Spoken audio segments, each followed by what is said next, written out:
Welcome back to my YouTube channel. In our last video, we explored the life of Margaret Tudor, sister of Henry VIII, who became Queen of Scotland and whose descendants would unite the crowns of England and Scotland.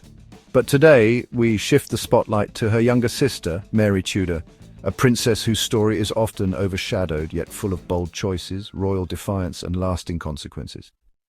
Mary Tudor was born on March 18, 1496, at Richmond Palace, the youngest daughter of Henry VII and Elizabeth of York. Like her siblings, she was raised to be a valuable dynastic asset. Her early years were marked by comfort, education, music, and strong religious instruction. Historian David Loades, in his book Mary Rose, Tudor Princess, Queen of France, notes that Mary was widely admired for her beauty, grace, and charm. Even among foreign courts, by the time she was a teenager, her fate was already mapped out. In 1514, Mary was married off to King Louis XII of France. She was just 18. He was 52. The match, arranged by her brother Henry VIII, was purely diplomatic, a gesture of peace between England and France. But Mary made a condition. If she were widowed, she could choose her next husband. This agreement is recorded in the Letters and Papers, Foreign and Domestic, Henry VIII, Volume 1, a key collection of primary documents from Henry's reign. As fate would have it, Louis XVIII died on January 1, 1515, only 82 days after the wedding. Mary acted swiftly. Before returning to England, she secretly married Charles Brandon, Duke of Suffolk, her brother's close friend. Now, this act was dangerous. Marrying a royal princess without the king's consent could be considered treason.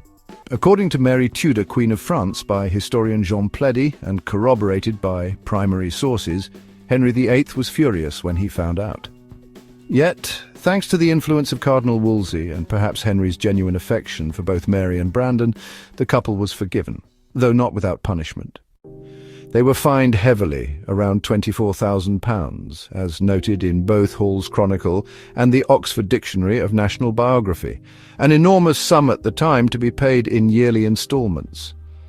Mary and Charles Brandon's marriage was one of true partnership and affection, rare for royals of that age.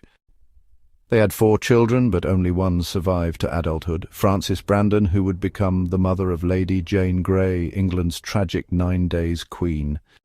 After the scandal, Mary mostly lived away from court, preferring the quieter life at Westhorpe Hall in Suffolk. Her relationship with Henry VIII grew strained over time, particularly during his controversial divorce from Catherine of Aragon and subsequent marriage to Anne Boleyn.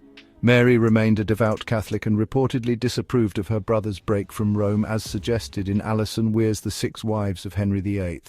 Though Weir's book focuses on Henry's queens, it briefly notes Mary's conservative, religious leanings and her loyalty to Catherine. Mary died on June 25, 1533, at the age of 37. She was initially buried at Bury St Edmund's Abbey, but after the abbey was dissolved under Henry's Reformation, her remains were moved to St Mary's Church, nearby. Though Mary never ruled a kingdom, her life had profound ripple effects. Her marriage to Charles Brandon was one of the boldest acts of royal defiance in Tudor history, and through her daughter Frances, her legacy became tied to one of the most tragic episodes in England's royal saga.